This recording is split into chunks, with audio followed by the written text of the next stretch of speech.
On this episode of A Soul's Quest podcast, we're getting to know my very good friend, Joan Rivera. Joan takes us through what she describes as her crazy life, which includes being a wife, a daughter, and professor of emergency management. Stay tuned.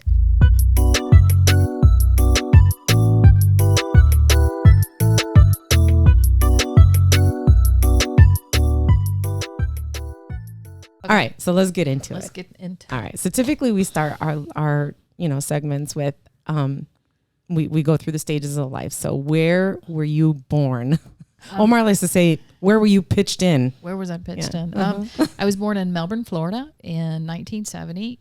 We actually lived in Palm Bay, but Palm Bay at the time was too small to have a hospital. Oh, Palm Bay is south of Melbourne, isn't it?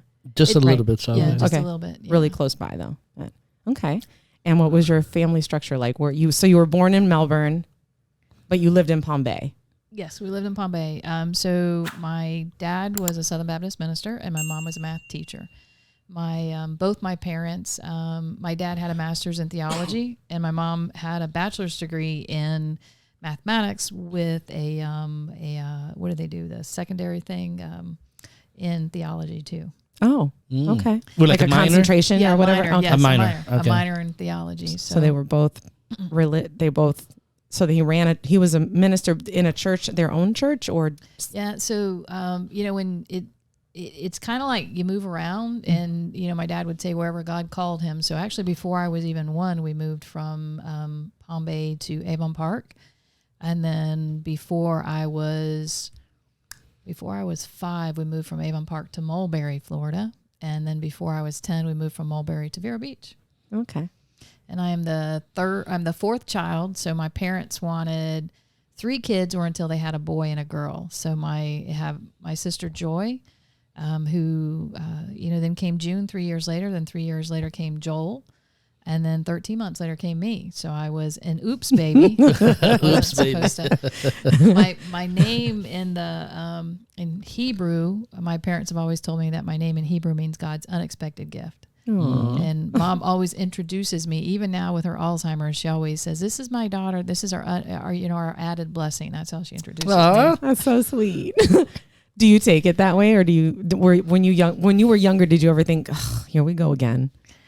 No, I mean, I think when I was young, it was, I was so close to my brother. My mom always tells a story how I took care of him, and that he came home from first grade saying that his life was ruined. And my mom said, "What happened?" And when I went to kindergarten, I learned I didn't have to take care of my brother anymore. So he says that ruined his life because I wasn't waiting on him hand and foot. So he's the only boy. He's the only boy. Okay. Yeah.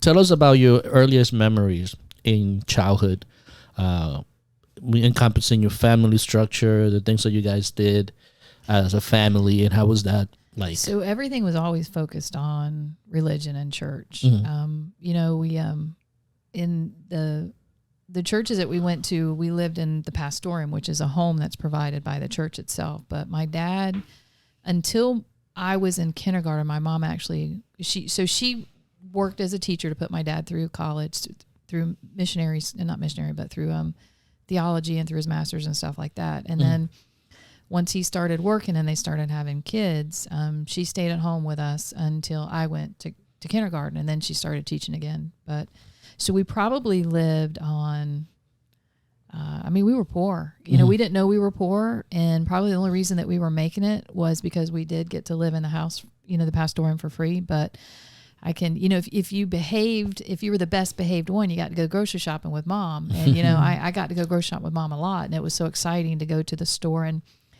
we'd go to the back of the store where the scratch and dent cans were, and we'd pick them out, because they were the cheapest ones. I mean, sometimes a nickel, they had dents in them. We didn't get the ones with where the lid was kind of popped over, because that's botulism. Of course, she would never do that. But we had a lot of food that, we got that didn't have the labels on it. So it was just a can. So like a surprise? That was the coolest thing. I'd get to open up the can at night, and I was like, green beans. Yay! Yeah. What if it was something you did? What don't you like to eat? Well, but you liked your vegetables, right? I do. You were like a good my kid. Vegetables, yeah. Okay. But there's sometimes you'd open up and you'd be like, tomatoes. What are we gonna do with that? But Mom would We always had roast every Sunday. What she would do is she'd put the roast in the oven before we left for church, and we'd usually leave for church about 7. And she put it really low cooking so that when we got done with church, because the way my dad preached was we were done at noon. It didn't matter. He would be in mid thought, and he could wrap that up and go right into, all right, it's time for the benediction, come forward and, if you want to be saved and stuff type thing, so that we could get home in time for the roast. So we always had a roast on Sunday. My mom could take, she'd get a big thing of the ground beef that was going to expire soon, just again, a lot cheaper. And then she'd cook it, and she'd start with maybe the first night she would do Salisbury steak, which is basically just ground beef with onions in it, pounded together like a burger. I just said boogie, but like a burger. And then she'd make gravy, and that was Salisbury steak. Right. And then the next night she'd rinse off all the gravy, and she'd break it up, and we'd have spaghetti. And then the next night she would add, some noodles, like the little macaroni noodles, and it would be a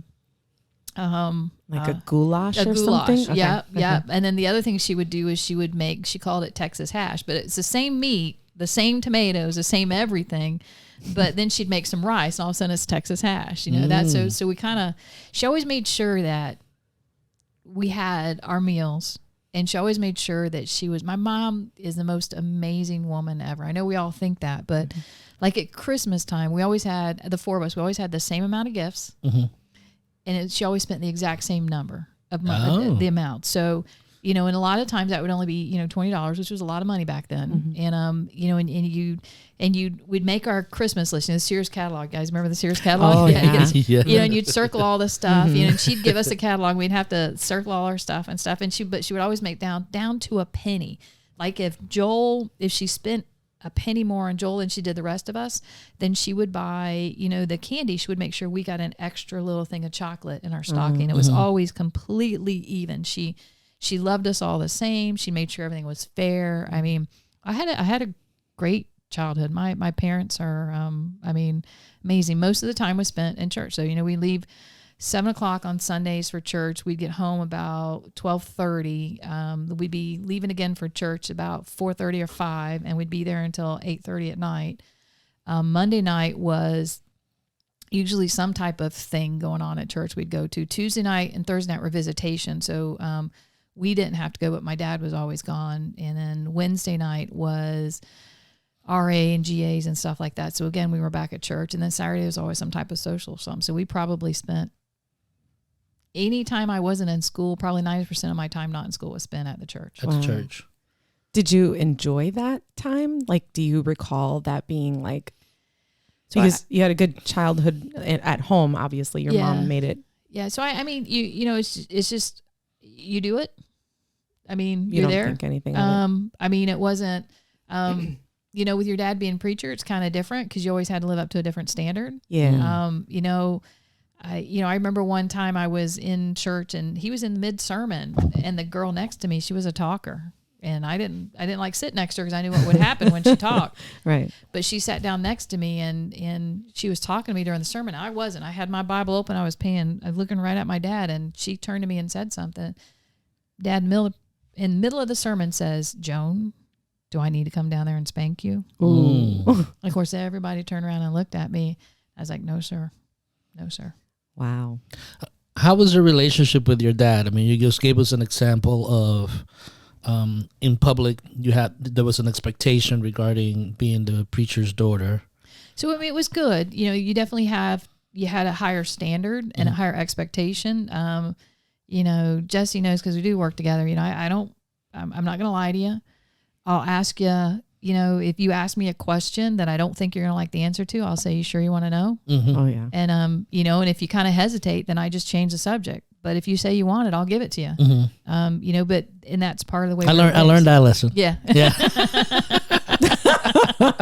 Sorry. But it was great though. It was really good. It was really, you feel bad telling me, and I'm like, no, don't feel bad. This is really good feedback. Yeah. So I mean, and there's, we were raised, you don't cheat, you don't steal, you don't lie, all the 10 commandments, all that stuff, you just don't do any of that. So it was hard watching other people get away with things, and then I was being held to a higher standard, and, So, I mean, but I had a great, I'll give you an example of, this is probably one of the things that stands out most. I don't know if you've heard this story, Jesse. Okay. So I know you can't tell from looking at me now, but I'm a damn good athlete. I mean, I know about that. Yeah, I taught myself to juggle in 3 hours. Oh, wow. I have really good hand-eye coordination. So, my dad would come to my games, but the games were on Tuesdays and Thursdays usually. So he'd always come in his visitation, which means he would come in his suit. Mm-hmm. So we were playing a basketball game one night, and my dad, of course, walked in. And everybody's like, "Your dad's here," because they always thought it was funny that my dad would come in a suit when their parents are there, and whatever. Relaxed. And he would sit up top, and he would just, right at the top, and he'd look down. Now, my dad was a really good athlete. He played basketball in high school and college. I mean, I never beat my father in basketball. And I mean, I was pretty darn good at it, but he would just, no matter where I would go, like if I try and do a hook, it didn't matter. He could just smack that down.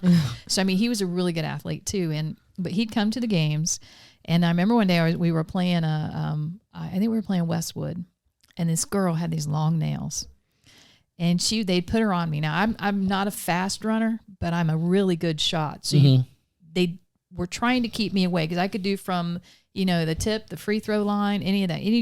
If I get close enough where I can get it there, I'm probably going to get it in. So I'm sure her coach had said, just stay on her, because I'm slow. So it's not like I'm getting around people. You just don't want me to get close enough to shoot. So anytime I got close. Your strengths. Yeah. You know your strengths. Yes, exactly. Yes. So anytime I got close enough to shoot, she would foul me. And she wouldn't just foul. I mean, she would outright foul me. She would scratch me, just hit me. And this had gone on. This is about, the second quarter of the game. And she came and I went to make a shot, and she just went like that. And just, I mean, literally I had scratch marks and blood were just running down my arms. Oh, wow. And technical? I pushed her back. And the umpire said, foul on me, called a technical on me. Wow. So my dad, my dad's up there, and he's watched the whole game. He's seen me get fouled. I looked at the umpire and I was like, what? I mean, that's all I said. What? And then my coach came running out. My coach was in the guy's face and really telling him off, because I mean, he knew it was a bad call. My dad walked down from the stands, stood by the bench until the coach came back and told the coach to take me out of the game. And the coach said, why? She didn't do anything wrong. He said, take her out of the game or I will. And the coach did not do it. My dad, middle of the game, walked out, grabbed my shirt, walked me back to the bench and said, you'll sit there until you can learn to respect authority. And then he went back up and sat at the top. And the coach was like, substitution? Because that was it. I sat there the rest of the game. Really? Yeah. So you weren't disrespectful. I learned the early lesson. Later on in life, I played competitive softball, and I actually coached many of the teams I played on. And when my team would get upset or say something bad about a ref's call and and they'd, I said, come on, you're going to sit on the bench. Yeah. And they're like, well, that's a bad call. I'm like, you're right. That was a bad call. But we need to speak with our bats. We need to speak with our strategy, not with our mouths, because we're not changing anything. And they're like, well, that call could cost us the game. And then I would always say, if one call cost us the game, then we were so close we didn't deserve to win. And that, so I learned it was a life's lesson. It was a difficult thing to learn because there's that higher standard again. Yeah. But, it did teach me a lot. And I don't now. I don't, I can get frustrated on the inside. I may be screaming, I can't believe how bad that call was. But again, if we're so close that one call is going to cost us the game, we probably shouldn't be in this game at all. That's the way we do it.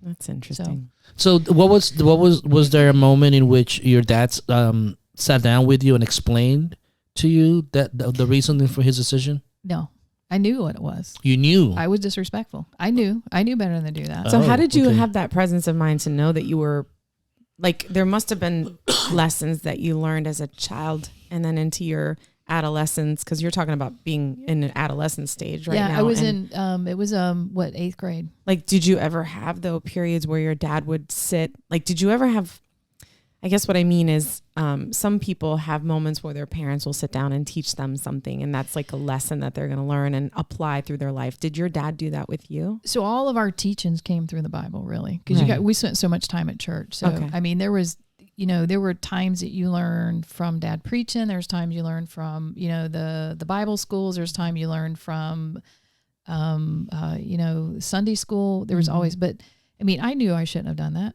Okay. I knew, it wasn't like he had to tell me, don't be disrespectful. I mean, I knew when I went, what? I shouldn't have done that. That he was an authoritarian, he was a figure in power. Yeah. And I was questioning his authority. Mm-hmm. And I didn't have a right to, not as I can't have a conversation, but what did that call matter? I mean, I wasn't mad at the ref. I was mad at that girl. Girl, yeah. Yeah. I mean, could I have changed that? No, because she's who she was. Mm-hmm. Yeah. Obviously that's how she was raised, to be ugly, but that's not how my parents raised me. That whole turn the other cheek and stuff like that. I understand. That's really, that's very interesting, that, cause you had, not everybody, a lot of parents don't instill that. And I'm not knocking any parents out there because that could come from this, but to have that,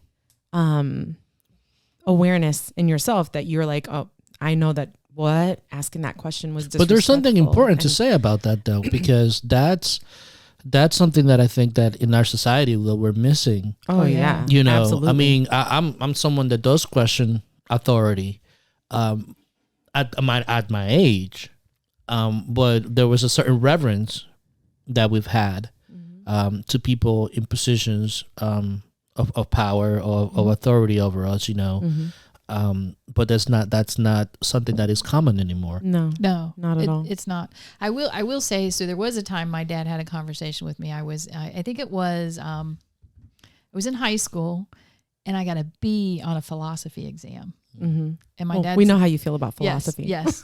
Yeah. And my dad says, why do you think you got a B on that? Mm-hmm. And I said, well, I know why I got a B. He goes, well, why?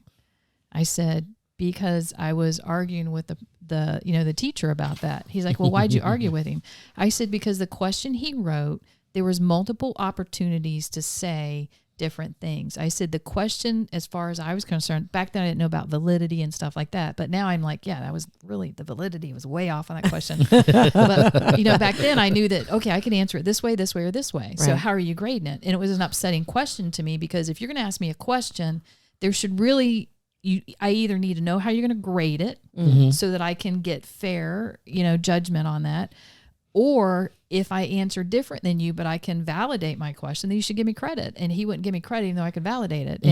And my dad just kind of smiled and he goes, you'd do a lot better in that class if you didn't argue with the teacher. And it was years later I figured out. So that particular teacher, and I don't know, am I allowed to say names? Yeah, if you feel comfortable. Yeah, Mr. Lundmark, I adored him. I had him for history in I think in 7th grade, and then I went on to 8th grade. He moved up to 8th grade, and I had him for a class then, and then he moved up. To interrupt, that was in Vero Beach High School? Yes. Yeah, okay, Vero Beach High School. So it was like, no, I had him in 9th grade. 9th grade, I can't remember. God, it all runs together. Anyway, I had him 4 years in a row. So I had him a year, and every time I bumped up, it got moved up. Well, so I had all the credits I needed to graduate high school in 11th grade. Nice. And my mom would not let me quit school though. Oh, yeah, she made me. So you didn't? Oh, I took my senior year was softball. I was going to say, did you work and stuff? Junk. Yeah, yeah, okay. all that crazy stuff. Nice. It was crazy. But so in 11th grade, you needed a class, and I signed up for a class. And what did I sign up for? I can't remember what I signed up for. But my schedule came back and said philosophy, and I'm like, what in the world? I didn't sign up for philosophy. Mm-hmm. So I went to the advisor, and they said, no, you did sign up. I said, I did not sign up for philosophy. I know I didn't sign up for philosophy. And they're like, well, that's on your schedule, so you need to go to it. So I went to class, and there's Mr. Lundmark. And I'm looking at him, I said, oh. I was like, what happened here? He goes, I requested you because I know we're going to have so much fun in this class.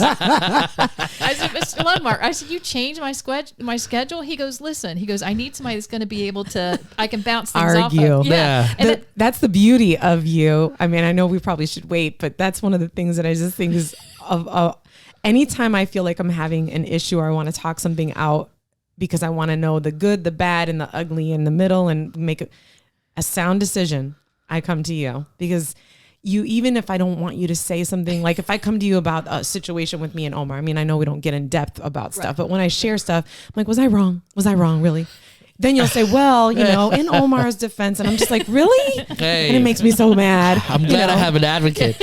But good, let's go back. Anyway, go back ahead. to you. Yes. I just love that about you. I know how you feel about philosophy, so it's interesting. Yeah, so I would sit in class and like he'd ask a question to the class, and of course no one would answer. I mean, because I mean you're 11th grade, they're not thinking about philosophy, right?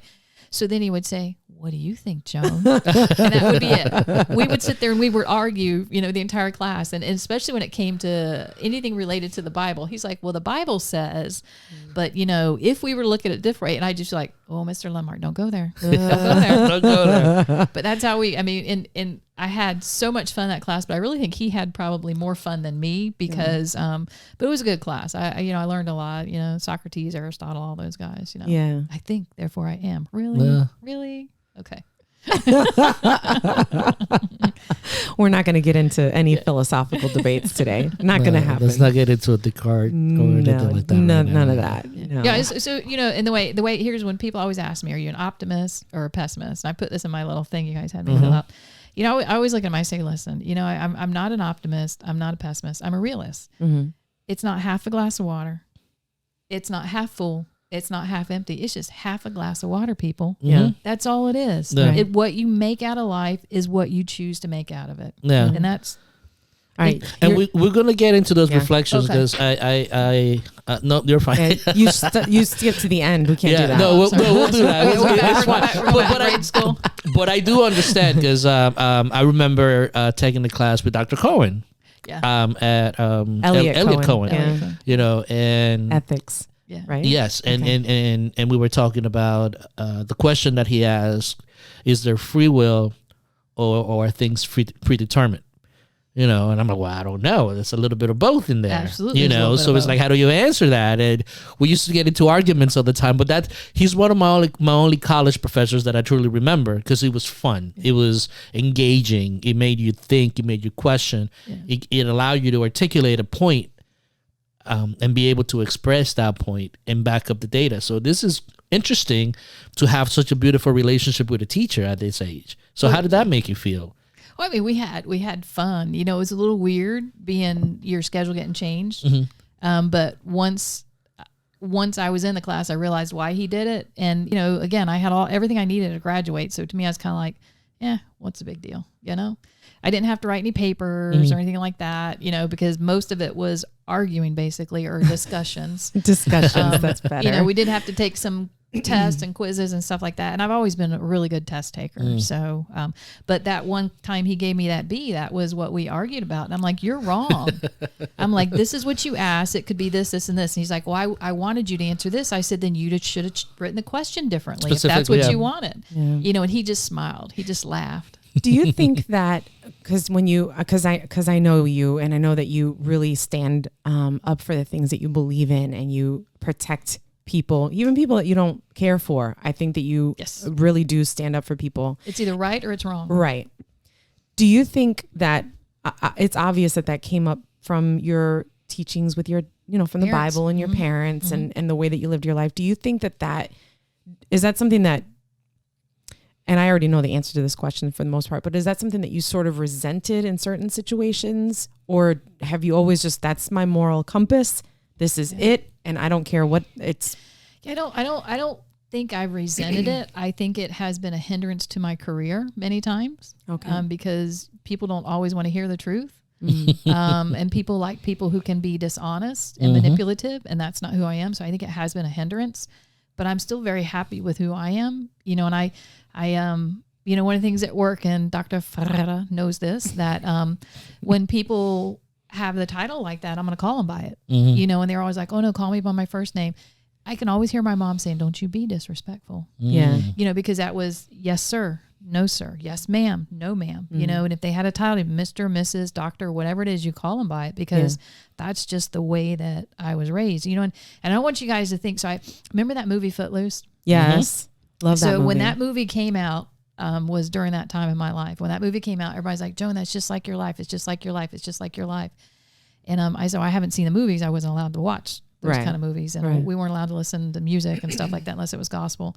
And so one day I spent the night at a friend's house and we watched that movie and they're like, isn't it just like your life? And I'm like, at the end of that movie, John Lithgow actually admitted he was wrong. I said, that's not my life. My dad doesn't think he's wrong about anything with that. And, you know, and that's part of men during that period. That was who they were. They're not wrong. It's my way. But I didn't see it as a bad thing because we had so much love in the house. Yeah. We knew we were supported. We knew that, you know, our parents would be there for us. We had, you know, my mom, I mean, I just can't tell you how amazing she is. I mean, I love my mama. I know you do. Yeah. That's awesome. Do you, so then so now we're in your sort of like high schoolish, you know, whatever. What were your friends like? Did you date? Were you allowed to date? Wasn't allowed to date. Okay. And my bad sister, I have a good sister, bad sister. I was wondering if you were going to say this. If they ever see this, you guys have to make sure they never see this. We need to share, subscribe, and share. Do not share this. Find them. Yeah, do not find them and share. But so she dated quite a bit and got around quite a bit. And there were times that my mom would cry at night because of the things that my bad sister had done. So I didn't even want to go there. I never wanted to upset my mom or make her cry because she's the sweetest lady. I mean, my mom is the person so she was a math teacher. She would get to school, you know, classes started at, you know, like 7:45. My mom would get there before 7 just in case a kid was hungry because back then they didn't serve them breakfast. No. And she always had snacks in her case for them. And she'd always stay after just in case a student needed a ride home or didn't have food when they went home. I mean, that's who my mom was. Yeah. You know, she would come to my softball games and she, you know, and again, she graded all the papers and stuff like that. She had this board, a piece of board that when she would sit at my softball game, she would put the board on the steering wheel and she'd line up the papers and she would sit there and grade papers and kind of watch my game. And she would always, like, if she heard people cheering or stuff like that, that's when she would look up. And if it was me they were cheering about, she'd beep the horn. So people were like, your mom's here, Joan. You know, goes beep, beep, beep, you know, and stuff. So, but, you know, it was very different than most people, most of their childhoods. You know, there are a couple times that, you know, I actually did go to a couple parties and drink when I was underage. And I won't say I felt guilty, but I knew it was wrong. And I'm very thankful that no one got hurt, you know, because I look back now and I'm like, oh my God, you know, that was stupid, you know, because that friend was driving and, you know, and I don't believe in drinking and driving and, you know, and stuff. So that was, that troubles me to this day because what if someone had gotten hurt? What if, you know, there had been a car accident and that's the kind of stuff that bothers me. What if I made a mistake that impacted somebody else? If I make a mistake and it only impacts me, I'm like, yeah, okay, I'll get over it. But if I make a mistake and impacts somebody else, then I feel bad. Yeah. And this is all attributed to your upbringing, your parents. Absolutely. So let me ask you this. Now that you're transitioning right now from a stage of dependency, right? You have a good foundation, a good value system.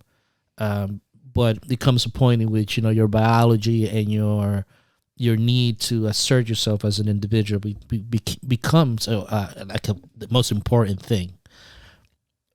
After high school, what transitions or what actions did you take in order to become more self-reliant?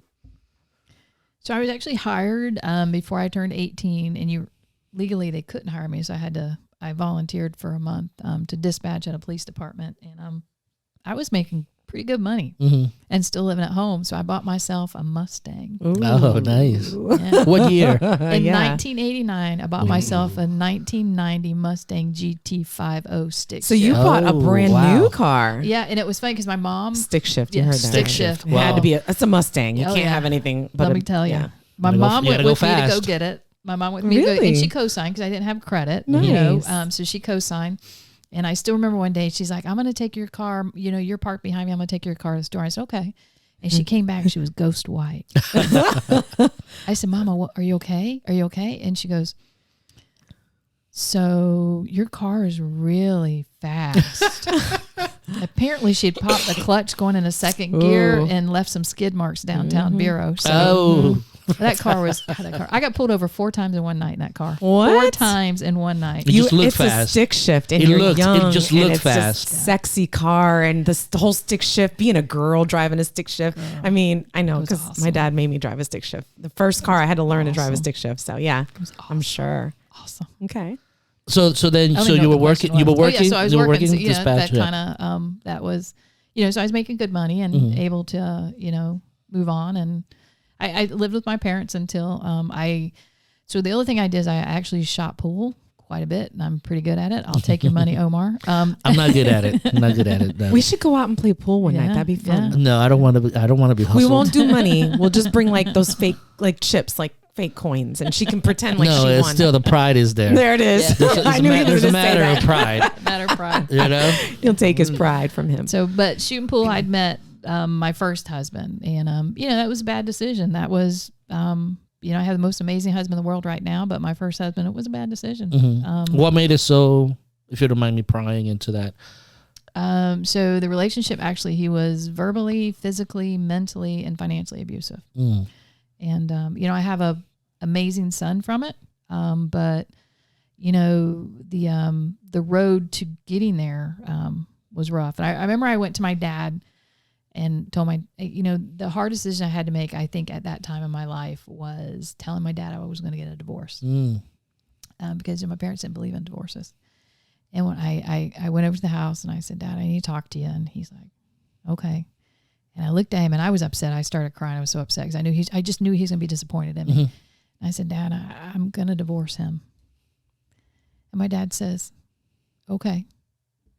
And I said, well, aren't you upset? He goes, the Bible says you shouldn't be unevenly yoked. And I was like, it took me a minute, but basically that was my dad giving me permission to get out of, because my dad knew how bad it was. I take that back. My dad never knew that he hit me. My dad never knew that all those other things happened, but my dad knew it was a bad situation. So I was just like, that was his way of supporting it. Cause I'm going to tell you, my dad doesn't believe in divorce. And for him to say that, and they did financially have to help me get that divorce. Yeah. I assumed all the debt, because it was the only way to make it clean and just get out of there. I assumed all the debt, all his debt he had prior to us being together, everything. Yeah. So let me ask you this, because there's a lot of people that are in relationships like that, and it's hard for them to get out.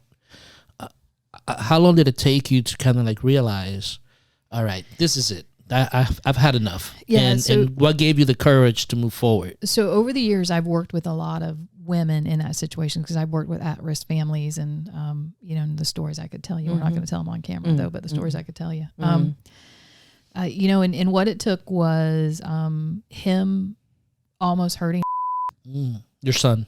Yeah. And that was the final straw, or was it just like a build up to that? Oh, that was it. Okay. That was it. He, I was trying to get away from him one night, and so let me take you back a few years. Okay. So I had a very high risk pregnancy. So, where I was at work, my supervisor was just not a good person.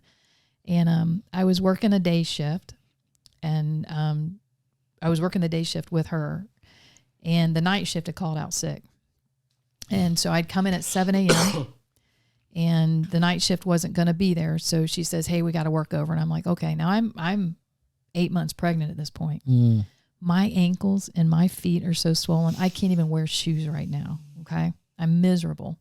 It's funny because, when you go to that area, when they were redoing the dispatch area, the contractor came in and says, hey, can I speak with you? And the sergeant's like, hey, yeah, can you stand up? And I'm like, okay. And they measured me. They measured my belly. And I said, excuse me, what are you guys doing? And they're like, we want to make sure you're able to get to the kitchen. So when they were designing the area, they made sure that the pregnant woman you were the could standard. Make it through. Yeah, they could get in there. That's so funny. Wow, that's so your belly was the measurement for the code department, right? Yeah, exactly. Wow. So that was so I was pregnant, and so I worked the night shift.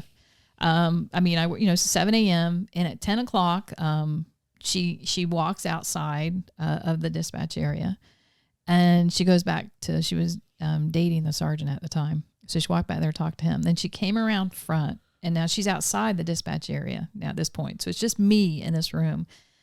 And she, through the window, she says, the midnight shift called out sick too. You have to work that. And then she left.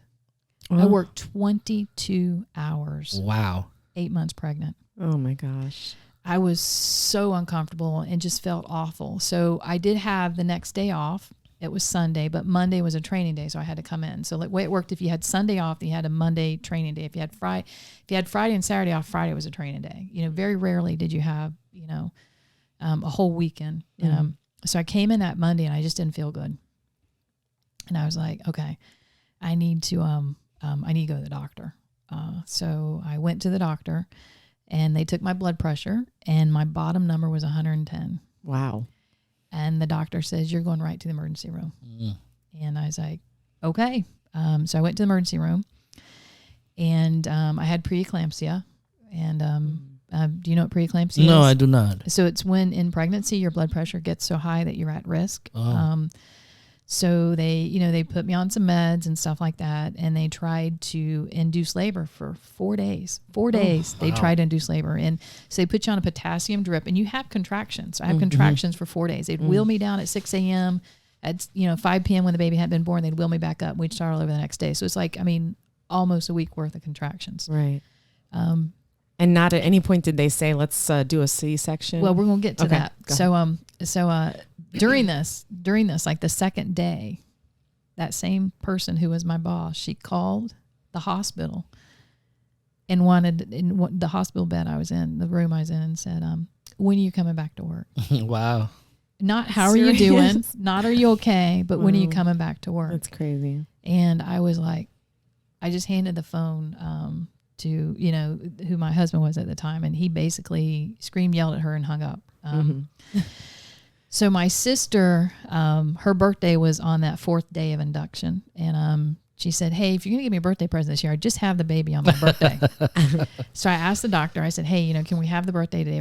If there's any chance at all we're going to do C-section, we need to have it today.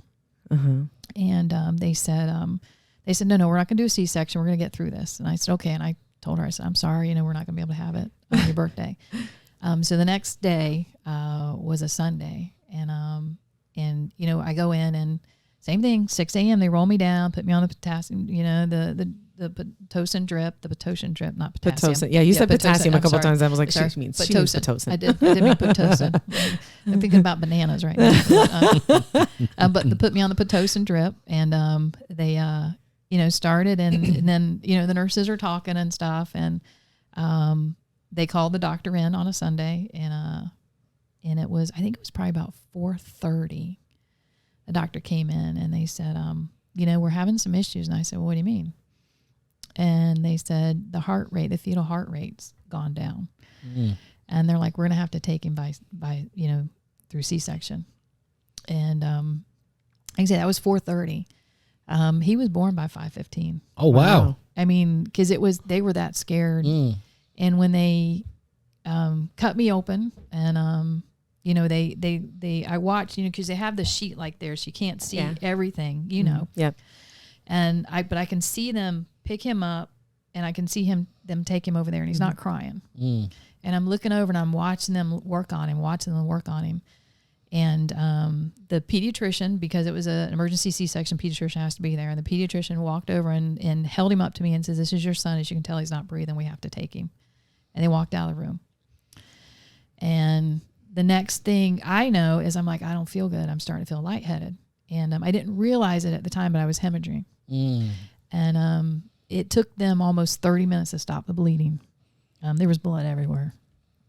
And when they finally got me somewhat stable, the next thing I saw was them wheeling Everett in, tubes just all over him. And he's, and they take him, and they say, he's in the incubator, and it's the flight crew. And they say, we wanted you to see him before we take him. And they left in the Trauma Hawk. Wow. And he got, they took him to the hospital. They flew him to Holmes Regional, and the next morning, the doctor called me and was telling me everything that was wrong with him. And basically, he had an enlarged heart. They said his heart was the size of about a 5-year-old's. The PDA, which is when they're in utero, your heart beats for theirs. And when they are born, their PDA closes. His didn't close. So he still had a hole in his heart. Mm. He had a shunt valve that wasn't working. And so every time his heart was beating, it was filling his lungs with blood. Wow. Both lungs were collapsed. And I was talking to the doctor when she was telling me everything was wrong with him. And I said, is he going to make it? And she said, well, we don't like to talk about that. And, me being me, always, very strategic. I said, have you seen a child in his condition make it before? And she said, no, I have not. Mm. But then she goes, but I've never seen a child this big in this condition. Because he was 5 pounds, 10 ounces. Oh, wow. So she's like, the fact that he's so big, there's a good chance here. Mm-hmm. So the next day, they want to hold you for 48 hours after a C-section. So the next day the nurse came in and said, you're still not taking your pain stuff. I said, I don't believe in pain medications. And she says, if we don't get your blood pressure down, you can't get out of here. Mm. And I was like, I'd always been brought up, you don't drink, you don't do drugs. Yes, I did drink a couple times at the party, and I felt really bad about that. But definitely I don't believe in pain medications, like, that kind of stuff. So so she came in, she just hit it for me.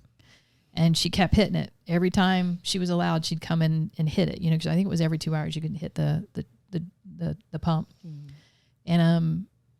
And then she had my blood pressure down. I mean, I was pretty out of it, but she had my blood pressure down. So when the doctor came in, my doctor's like, I can't discharge you. And I said, I talked to his doctor. They're not sure he's going to make it. Mm. And so she discharged me under 24 hours after a C-section where I was hemorrhaging. Wow. And my mom drove me right up there to see him. And he was hooked up to everything, fully intubated. I mean, you've seen, because you had some neonates. Mm-hmm. He was the biggest baby in there. He was twice the size of anybody else. Really? Yeah, but he had so much. I mean, his lungs, every time the machine would deflate, his lungs would just look like they would collapse. And then it'd breathe for him and it'd go back up and stuff. And they had the arterial hookup because they were doing blood gases on him every 30 minutes. They had just so many things were going on with him. So while that was going on, he's my ex-husband now, but he came to me and said his best friend had just died from an overdose in Chicago. Mm. And he said he was going to go up there. Mm. Really? Yes.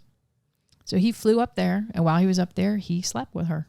Oh. While his son is in the hospital, not sure he's going to make it, he's up there sleeping around. With who? The widow.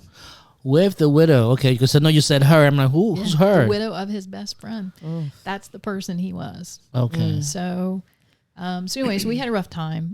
Came home on oxygen. Was getting medicines every 2 hours to keep him breathing. And it was, a lot of the medicines they give you when you're breathing are basically stimulants, so didn't sleep. Matter of fact, I don't think probably almost 4 before he slept 4 hours back to back. Wow. Everything else was, yeah.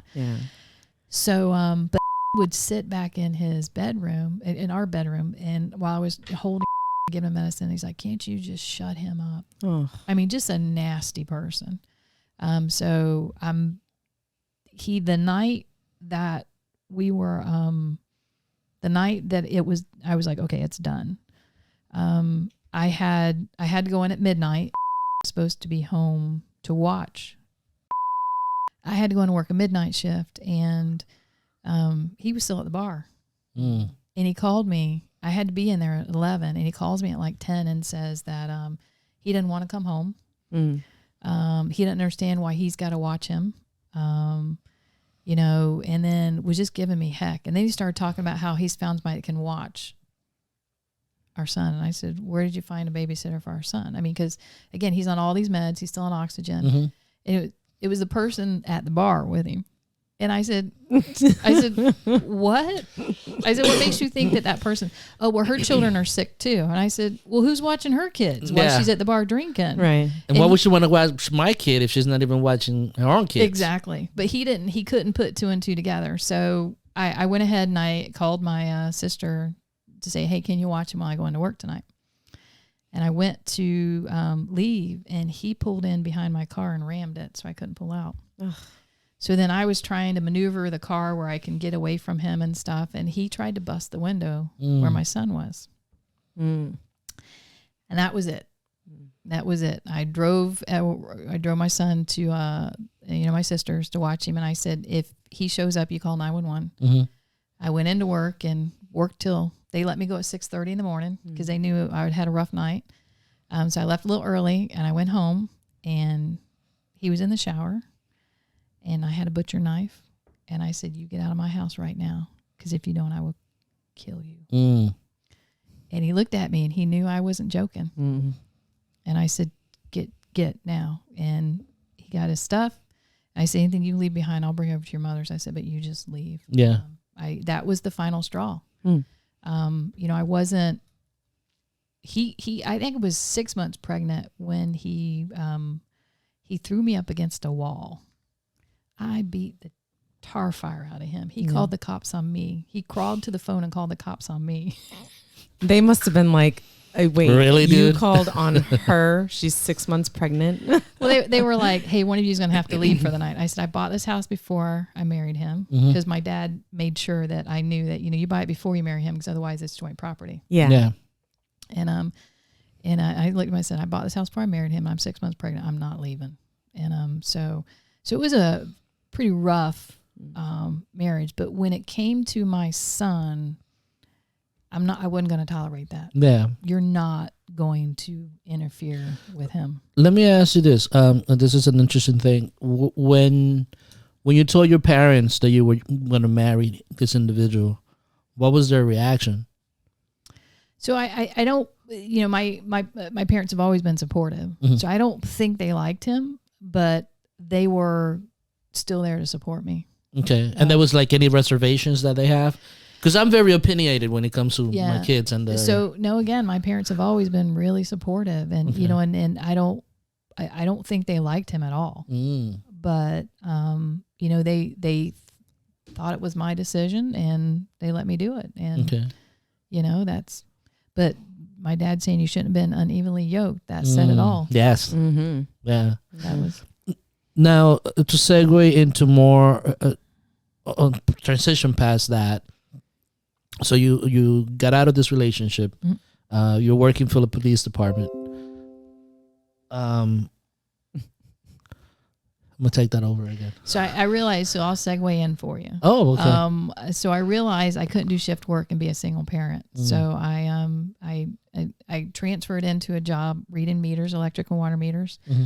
Love that job.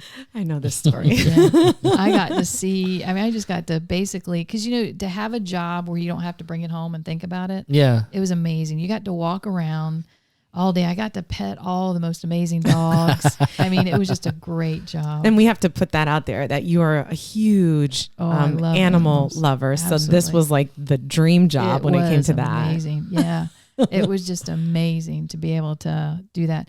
In my, the way it worked is you had a route to read. And if you got done with your route and then you got done with the upkeep on your routes, like let's say maybe it's a 5-mile route. As long as I read all the meters and then I dig out any water meters that are covered in dirt and stuff, the rest of the time would be my time. So I'd asked my boss, if once I do everything that you've asked me to do, can I study? Because I knew I need to go back and get my degree. Mm-hmm.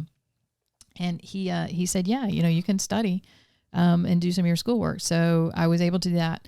And he always made sure he had additional work for me because, then, of course, I'm motivated to get done early. Mm-hmm. And so he always had extra readings that maybe,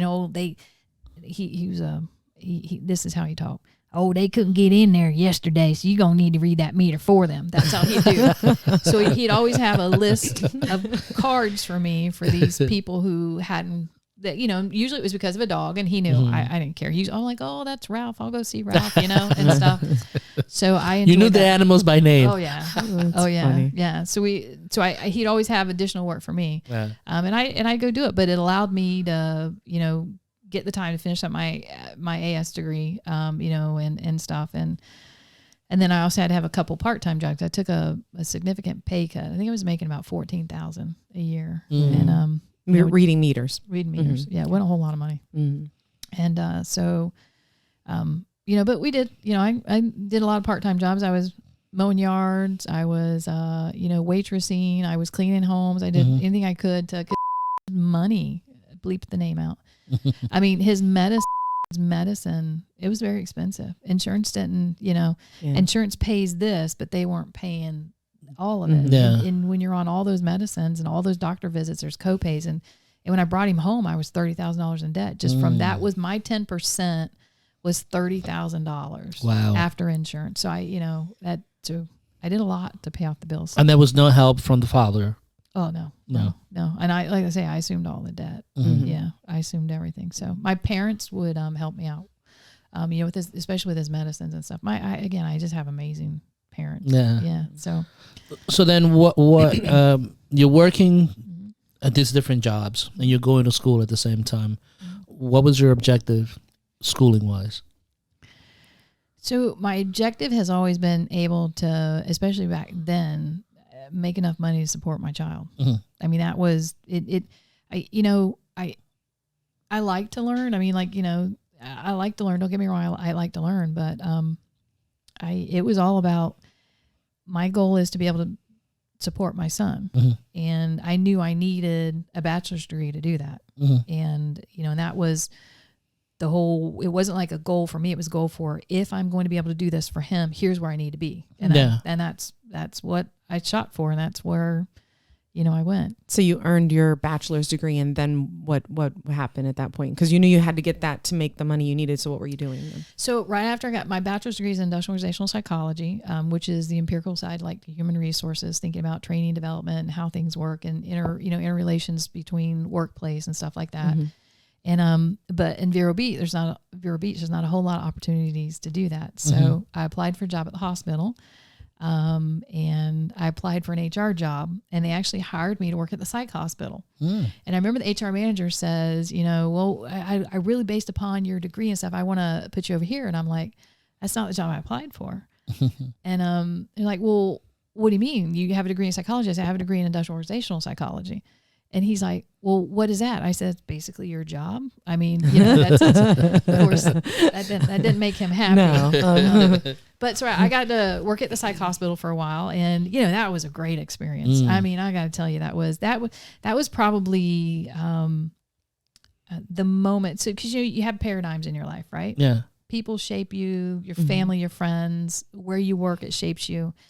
And the police department, you looked at people differently. I'm not saying that they all looked at people badly, but you have a different perspective. Everybody. What do you mean by that? Tell us specifically. So no one's happy to see law enforcement arrive. Yeah. Right? I mean, firefighting, they're there to rescue you, save you. Everybody's happy to see them. Police, that's not what it is. You're there because you're a victim of a crime, or you're the person that perpetrated the crime, or you're just having probably the worst day of your whole life, right? I mean, that's why law enforcement, that's what they do. I mean, it is a thankless job. Yeah. And people aren't the police are here. Yay. It's very, they get a bad rap. They don't get a whole lot of, don't get me wrong. Some of them are bad. There's bad people in every profession. Yeah. And I don't believe in the racists and all that stuff that, the negative stuff that you see on TV. They do not represent the majority of law enforcement. Yeah. Okay. But any bad situation is really perpetrated by 1% of everybody involved. But in law enforcement, usually the 1% is all you see. That's all you see. You see is the bad. Yeah. All you see. So so you have a different perspective. So when I worked at the psych hospital, my perspective of people who are homeless, well, they choose that. Yeah. They're drug addicts. Before you started. Right. But once I started working there, I realized that mental health is not a choice. Depression is not something you can say, go to a movie and it gets better. We had people who would come in that were catatonic from depression. And once we got them at a therapeutic level at medicine, they were different people. Yeah. So it was an eye-opening experience, probably one of the most enlightening times in my life, because it gave me the ability to kind of look at things differently and see how, really kind of look at people and be able to identify, characteristics that I can help modify, characteristics that maybe I can't modify, but I can talk around. I can work with people in a different way. I mean, like Jesse knows, I mean, you can be screaming and yelling at me. I'm pretty sure I can redirect you. When I'm at work, I'm going to redirect you and I'm going to get you where I need you to be. Now, outside of work, I may not take it. Yeah. But at work, I'm going to redirect you because I identify that, there's there's more to it than what I know. And I really learned that at the psych hospital. And let me tell you, anytime somebody's, going through something, we need to step back and look and say, okay, what's really going on? Yeah. So this is a really great story, because I feel like your work in the psych hospital really sort of like, this is my perspective of this, is that it really shaped you into this person who has the presence of mind to really like, you have a higher level of emotional intelligence. I wasn't trying to bring leadership stuff into it, but you really do. And social intelligence, social awareness. And not a lot of people have that. They do in certain situations, but I think that you have it across the board, unequivocally. Like, it's just. And my question to that is that, because because that's a really, really good point, to have that level of social and emotional understanding. Mm-hmm. But one of the things that struck me was the statement that you made that before you started working there, even after going through school, you had a certain perception of those types of people. Mm-hmm. But the experience of it all changed your mind. So do you attribute that level of awareness on social and emotional competencies to your schooling, or to the experience of people and being around people? Or is it a combination of the two of them? So first, let me kind of just clarify. So I think in general, like when I said, with homeless people, I had a different perspective. I always had empathy for them, but I didn't have an understanding. And, and I've never been homeless, so I still don't have a true understanding. But what I saw in the people I worked with at the psych hospital helped me, kind of have a different perspective and understanding than most people do. Mm-hmm. When someone has a mental illness, it's not, oh, you know what, I'm going to go watch a movie and I'm fine. Or, you know what, I'll take a walk and I'm fine. Mm-hmm. We had people, highly educated people, very competent, very successful people who would come in from, were bipolar or, in a manic state or a depressed state, or they were, we even had schizophrenics, and those are very interesting. But they would come in and, in part of, I did a lot of different things at the hospital, but one of the things I did at the psych hospital was partial hospital. I was a facilitator for the partial hospital program, which is kind of like an outpatient program where they're not inpatient anymore. They go home, but every morning at 8, they come to us and they leave every day at 3. So they're still with us. And we would do things like, I would help them come up with, daily activities, and I could do psychoeducations. I'm not a therapist. I'm not a psychologist. So I can't do groups. I can't do, stuff like that, but I do a psychoeducation, which means I'm talking to you about coping skills. I'm talking about coming up with a plan, and things like that. And we had this one lady, and, and this is probably one of the biggest warning points, is she was crying, and I was just like, okay, what's going on? What's going on today? And she goes, the laundry. And I said, okay, what's going on with the laundry? She goes, I just can't do it. It's too much. It's too hard. And what do? Laundry? Go throw it in there, wash it, dry it, fold it, right? Yeah. Get her done. And it was an overwhelming task for her to think about laundry. And of course, when you don't do laundry, what happens? You get more of it. Yeah. So what we came up with was a plan. And the plan literally was, I want you to take one clothes hamper. I want you to put clothes in it, and then I want you to put it in the washer. Yeah. And then when you're done with the washer, I want you to put it in the dryer, and that's all I want you to do today. I said, that's it. Mm-hmm. And she just started crying. I said, listen, this is our plan today. I want you to go home. And I said, do you have that little basket or that hamper? She goes, yeah. I said, what's it look like? She goes, it's white. And I said, okay, so you're going to go home and you're going to grab that white one, that white, hamper. And you're not going to put a whole lot. I want you to just feel it, don't overfill it, and just put it in the wash. And then I want you to put a little soap in there. And I wrote this out as a plan for her.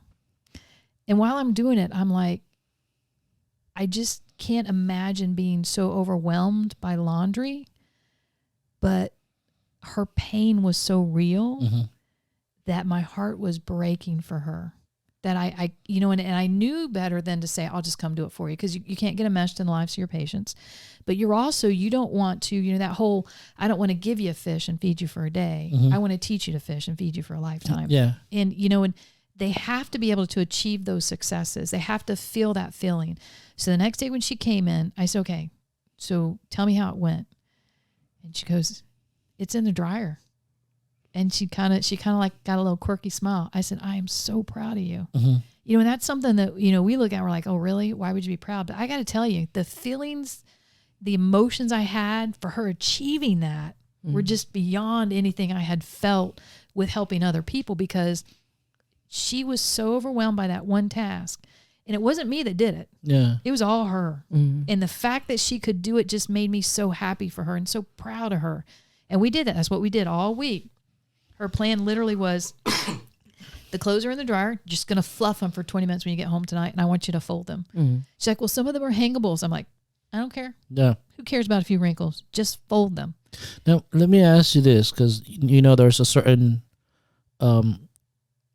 there's always like polar opposites, perceptions of situations like that. And there's people that would say, well, you're just cuddling this person. You're coddling this. I mean, this is a reality of those people have never worked with someone like that. Those people don't have an understanding, because and that's what I'm trying to say is that used to be me. Prior to working at the psych hospital, that was me. Just get out of bed and do your job. Yeah. Just go do the laundry. When you actually get in there and you work with them and you have an understanding, you see it's not a choice. Yeah. It's not, I'm going to make myself feel better today. There was not a choice for her. She didn't want to come in and just feel so defeated by laundry. That was a mental illness. Yeah. And it was, so let me, I'm playing the devil's advocate, because this is a point of contention with a lot of people that have never experienced working in that environment, and maybe have never experienced depression or even to that extent. A lot of people haven't really experienced failure or really true hardships in their lives that will say, that person is they're just not trying. No one wants to feel that way. Nobody wants to. No one. And when people say that, well, they're just not trying, stuff like that. No one wants to have those feelings. And when you see the look in their eyes and you truly open up your heart and you can feel, and I'm not saying I can actually feel what they're saying, but you can start to empathize with what they're going through, then you learn. How does an average person arrive at that empathy point? Some people will never get there. Some people will never get there. Some people care about themselves. Some people don't see that other people have value. Some people will never, ever get there. And some people will. I mean, I with my background of being raised in the church and stuff, you'd think that I'd been the most caring person in the world. And I'm not saying I wasn't. I was always, you need to be a servant, go out and help people, volunteered, all that stuff. That was always me. But what I was doing on the outside until I worked at a psych hospital, it wasn't, I didn't have that ability to truly understand and feel it. And from working there, I could feel it. Yeah. That was probably, because then I had like 7 years where I worked with at-risk families. And I got to tell you, it drained me every day because I had so much empathy for them. I would go home and I would just, I can't do this anymore. I can't do this anymore, because it is so draining feeling what they're feeling. And what I'm feeling is still nothing compared to what they're feeling, but just a little bit of what they're feeling was so draining. Yeah. I'm like, I can't do this. So that's a very good point, because that symptom is called, or that diagnosis is called compassion fatigue. How were you able to deal with that? Because that's for anyone working in the human services field, cops feel the same way too. I mean, just giving to other people in a civil servants, you feel that compassion fatigue. How were you able to cope with it and be able to continue to live I wasn't. No, you weren't. Okay. No, it's why I don't do that anymore. It's funny because that's the direction that, if you believe in a higher being and stuff, you always think they have a plan for you. And I really think that was God's plan for me, to work as that person who's helping people and, and being there for people. And 2004 hurricanes came around and I was working after the hurricane with, my caseload quadrupled after the hurricanes. Yeah. And everybody was suffering. Every pregnant woman I worked with, every family member I worked with, they were all suffering, and I was just not dealing with it well. And, and my boss at the time came in and said, hey, you were amazing during the hurricanes, because they gave me a role as logistics section chief. And they said, she said, I want to start sending you to trainings. And I really liked it. So that's why I decided to get my master's in. And, and I remember having a conversation, because when I decided to get my master's in it, God made it very clear that's not what he wanted me to do. He wanted me to help people, at least in my mind. God doesn't talk to me. I don't think God talked to me. But in my mind, every time I would try and go down that path, I would get pulled back into the other direction. And I remember just sitting in my car and just so upset, because I'm like, I can't do this anymore. I cannot do this anymore. Just having to go into a home and, ask another pregnant woman, how are you doing? When I know she's only got another night to stay in her family's home because they're kicking her out. She's got nowhere to go. And she's like, I got nowhere to go. She goes, I don't have a job there, because there weren't any jobs, and there's no housing, there's no nothing. And she would be crying, and I'd say, so have you taken your prenatal vitamins? Because that's all I could do. There were no resources, but my heart was breaking for her and her family, and the, and the baby and stuff. And it was just killing me. So I remember sitting in my car and just saying, God, let me take this other path. And when you send people my way, I will always help them. I said, doesn't matter. Whenever you send them my way, I'll help them. But just let me do something different. And it was a week later when I got a call. Then they were going to, they were going to create a position for me in public health preparedness at the health department. And I was in that position less than a day, and I was at Walmart. And this lady just comes up while I'm looking at cards, and she just starts crying. And I said, I got you. Yeah. I looked up and I talked to her, and she had just been evicted. She didn't know what she was going to do with her kids. She didn't have food. I mean, I'm looking at cards at Walmart. Yeah. So there's no way it was, who walks up and starts telling somebody this, unless, so I'm okay, let's, and I got a sheet of paper, because I had paper in my purse. I wrote out, here's where you can get services. These can help you here. Here's my cell phone. You call me. And, we did that. And, and she was able to find a place to stay, and stuff. So, but that, to this day, he still sends people, because there's times my husband used to think, why don't people always come up to you and tell you their life story? And I'm like, it's a deal I made. Yeah. But it doesn't matter where I'm at. I've had people come up to restaurants. I've had, I've been on it. When I was on several dates with my husband, people would come up and just be like, hey, I lost this, and, and I can't pay my bills and stuff. And Joe's like, what are they talking to you about that for? And, but it was a deal I made. Again, let me ask you another question, because I'm putting myself in a different point of view from the people thinking wise. I sympathize with you. I mean, it's just like the same thing with me and kids. Jesse calls me the teenage whisperer for some reason, it's right? True. It's so true. A kid relates to another kid, so that's the way I look at it, right? So that's why I'm able to understand teens so well. But there's a segment of humanity that feels that some people take advantage of kindness, and some people are, they. So you always have people who will take advantage. You'll always have people that break rules. You'll always have people that break the law. You'll always have people that do bad things. So does that mean I do nothing good? So that will be my question, because some people will say, I'm not going to help anyone. I'm just going to forget it. I'm done. What would you say to those people? Because again, we have always established that life is sorrowful. It's hard. It's difficult. So everybody makes their own decisions, and a lot of it is about how you were brought up. Yeah. Okay. And my mom, I'm telling you, it all goes back to the most amazing woman in the whole world. And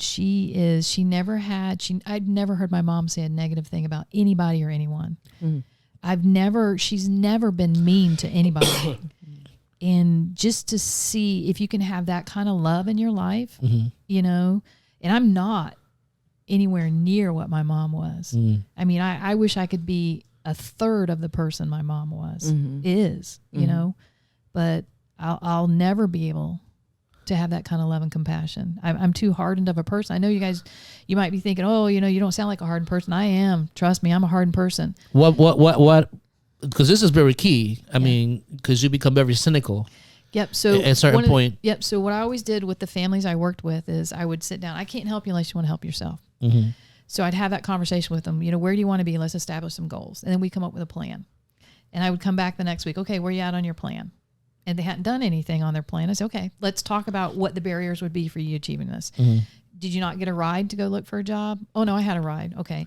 Did you not have the time? Maybe you had to pick the kids up. No, I just didn't feel like doing it. Okay. So why didn't you feel like doing it? And identify, is it depression? Is it something else? And if there's absolutely no reason for them not to achieve that goal, I say, okay, here's what we're going to do. Let's come up with a plan for this week. And we talk about the plans again. And we develop that plan. And if I came back the next week, they still hadn't done it, I'd be like, okay, here's where we're at. I can't help you unless you want to help yourself. Yeah. When you're ready, I'm going to be there for you. But until then, you dying? I don't know. This is good. This is really good stuff. But it's making him choke. It's so good. Making me choke. But it's he needs so some good. water here. I have water. Oh, okay. I've been drinking water. Maybe you need a little whiskey. No, I don't drink. He like needs that. a cough drop. I don't really drink. He doesn't. No whiskey. Oh, no. He wouldn't. Yeah. But go ahead. But this is really good. I would say, you know, when you're ready, I'm going to be there for you. But until you're ready, I can't help you because people have to be ready to make that step. People have to be ready to go forward. You know, you don't stop supporting them. And I'm not talking about financially, but I'm talking about emotionally. You know, you don't stop, you know, but people have to help themselves because you can't do it for them. I can't, I don't believe in anything for free because I was never given anything for free, but I believe everybody should be given the same opportunity. And we're not all given the same opportunities. Not everybody had a mom like mine. Yeah. I mean, not everybody had, you know, a family that was so supportive. Even when I made bad decisions, you know, they were supportive. And, you know, so I know how lucky I've had it. And I know that who I am is shaped not only by the jobs I've had, the education I had, but it's really shaped by, again, my mom's always in the back of my head. Don't you be disrespectful. Yeah. Don't you be ugly. Yeah. You need to say a kind word or don't say anything at all. I mean, those are all the things going through my mind. So, I mean, I'm not everyone is going to be able to make that leap to, I can support you emotionally and I can help you get there, but you need to do it yourself. Some people are always going to be, I call them the haters. You know, some people are always going to be there. Some people are always going to be negative. Some people are always going to just, you know, not get where they need to be. But, you know, you really look at, are you standing in your own way? Yeah. I have been very fortunate with my jobs because I'm a hard worker. You know, and I'm not saying that I always made what I should for the amount of work I did, but I did get promotions and I'm in a great position now, you know, in my life. But it's all because of how hard I worked. And, you know, and I remember when I worked for the state, I would have people say, well, why did you get that job? And I would look at them and I'd say, okay, well, let's have that conversation. Yeah. You know, the last 3 Saturdays, we've had outreach clinics at different parks. Did you go to any of those? No, they weren't paying me. I'm not going. Yeah, exactly. I said, I went to every one and volunteered. Yeah. I said, you know, at night, I went to school and got my master's. Are you doing that? No. Okay, that's another thing. You know, when they ask for volunteers to come set up when they're having events, you know, and doing other things, have you done any of those? No. Yeah. Well, you know, those are things that I did, you know, and I would look at them and I said, it's not because I'm better than you, because that's not it. It's because they saw me doing stuff that you weren't doing. Yeah. And I would always talk to them, okay, where do you want to be? You know, and these are, you know, where do you want to be in 5 years, 10 years? Because no one's just going to say, hey, you know what? I really like you. I think I'm going to give you $1 million. That doesn't happen all the time. Yeah. If you want to be somewhere, think about how you're going to get there. Goal setting. It's about having that. And I think that's sort of something like that's how you live your, at least the Joan that I know, that's how you live your life. You know what I mean? Like, how am I going to accomplish this? Yeah. I focus on, especially at work, I focus on, where do I want to be? What do I want to do? And again, it's not always, I don't get everything I want at work, but I'm able to do the jobs that I take, which I'm comfortable with. You know, I like that. You know, if I get that job, then I want to know I can do it. And then I'm happy when I do it. But it's all based upon why do I need that job? And it always comes back to my son. Right. Always comes back to, why did I go get my AS, my bachelor's, my master's? Why am I working on my doctorate? And the reality is, I'm going to be dead, and I'm 51. I'll be dead in 34 years, 35 years. So what I'm doing now is still about how can I have a positive impact on him after I leave, and that's to build up his inheritance. Not, again, he's not getting millions, but he's getting something. Getting something. Yeah. So that's a very good point. We had an episode on the understanding of you can't set goals unless you understand your basic needs and your values. So it's evident that your value is to provide for your son. But I always tell people that I'm very selfish, because you can't have a goal. Yes, you want to take care of your son, but what about for you? Like, what's in it for you in the things that you have done up to this point? Yeah. Because there's been so much, and it doesn't have to be financial or physical, but what do you get out of doing all these things that you have done? Yeah, I don't want to think anything really is about me, because I don't think it's about me. I mean, do you ever think I think it's about me? No, but I think there's a misconception about. Do you mean like why, like the satisfaction? Because there's a drive. Get something out of it. Yeah. So what I do now is I'm a teacher, and the satisfaction I get is really cool when students have their aha moments, right? I love that. Yeah, and the reason it's so cool is because I can see them excited about something that I'm excited about, and and again. It's like, so let me ask you this, just so we can get, because we took a big jump. So you earned your master's degree in? Public safety with a concentration in emergency management. Okay. And so you worked hard, went to school at night, earned your master's degree, and now presently you're an instructor in higher education. Right? Yeah, I'm trying not to sound hoity-toity here, but it's something to be whatever. And now you have just become a doctoral student, which is amazing, and you're working on a degree in industrial organizational psychology, a PhD in industrial organizational psychology. So because I think you're personally, like, I'm your cheerleader. I'm like a fan of yours. So, but it's interesting that you say that, and one of the things that we do. I don't believe in comparisons, because this is a soul's quest. Your quest is different than mine, different than hers. But there's something to be said about the persistence to arrive, to set up the opportunity to become a doctorate candidate. And those things are important. It doesn't mean that people should all strive to do that. You have to follow your own path, and it's obviously what you have done. So it's not hoity-toity. It's that I think that it's important that you have done that, to say those things, that you set goals, you set standards, you set those values. But it's still defined by where I'm at.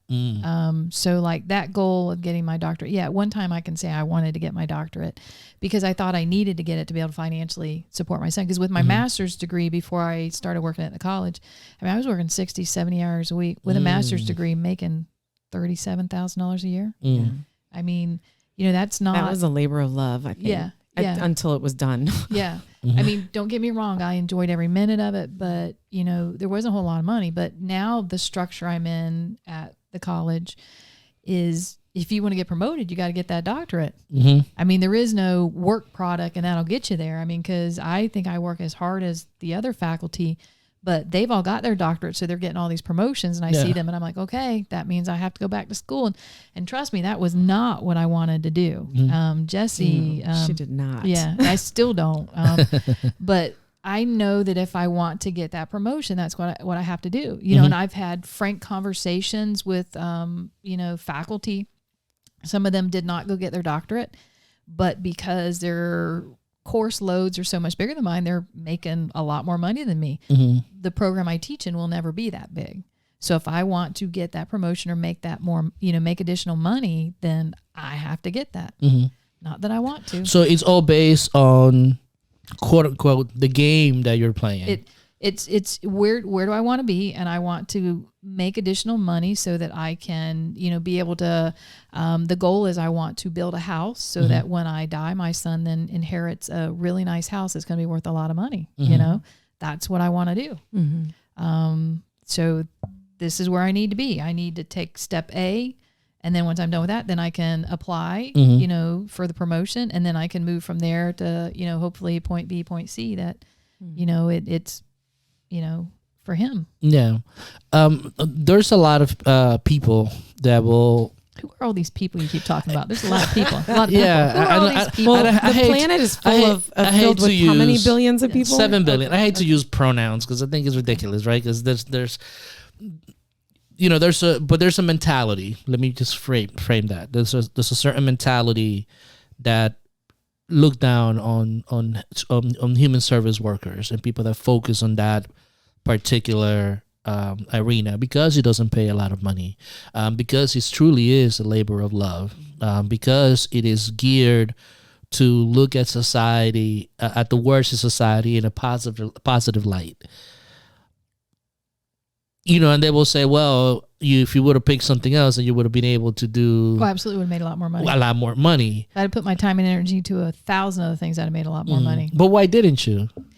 Because I still think that in some ways God has a plan. Okay. And his plan was always, I need to serve. And I have always served and I will continue to serve. That's just the way I was raised and, just the way I feel about it.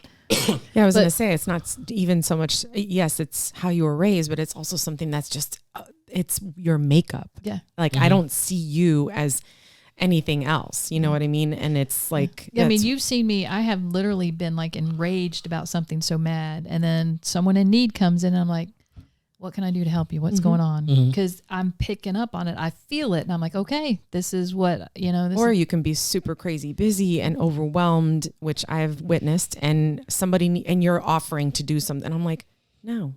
We're just going to have food delivered. You're not going anywhere, So yeah, it's just your makeup. It's like your DNA. And the reason why I bring it up, it's again, no two quests are exactly the same. So let me take you back. I'm going to take you back to your comment, human services and the importance. So, so again, my bachelor's degree is in industrial organizational psychology, and I had the most amazing professor, Dr. Michael Newland. And I know I've told you guys this before, but he always had these little quirky, little statements and stuff that he would say, and they always had an impact on me.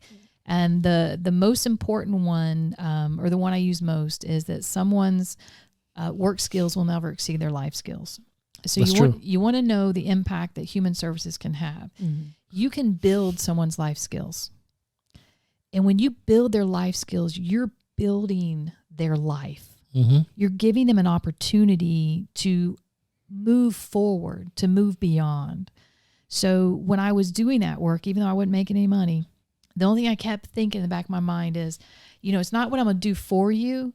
It's what I can provide an opportunity for you to do for yourself. Yeah. And because if I can build life skills within someone, then you know what? They can build work skills and they can continue to move on. And they can go from, different jobs where maybe they're not being fulfilled. Maybe they're not making enough money and they can continue to evolve. And that is, really where I was in my life. And I think I continue to build my life skills that continue to build my work skills that really help me get to where I'm at. Yeah. I've applied for various jobs, but I can think of in my lifetime, I've probably applied for 10 jobs and maybe not gotten 2 or 3 of them. Because usually the jobs I apply for is because someone's called me and said, you need to apply. Yeah. And that was about a life skill I had that helped me build and helped me meet and helped me engage people. And that provided me an opportunity. And because my life skills helped me engage people and helped me build those relationships, I was able to get opportunities at jobs and prove that, okay, yeah, my work skills match that. Yeah. And continue to go further. So how does a person, just a layman, how do they build those life skills if they don't have the guidance that or the trajectory of a good family, of of good societal structures, how can they build those life skills, or can they build those life skills at all? So, I mean, based on talking to you two about what you guys are trying to do, you're working on curriculum to build life skills, which is life-changing for people. The other side of that is look to see what it takes. If I'm a person that's angry all the time at work and I'm yelling at people and I keep getting fired because of that, or maybe I'm a person that's late for work because I just don't want to go in, I don't like my job, I have to think, okay, so what is the underlying issue here? And if the issue is I just don't like my job so much, that's why I'm always late. Okay, then how can I change that?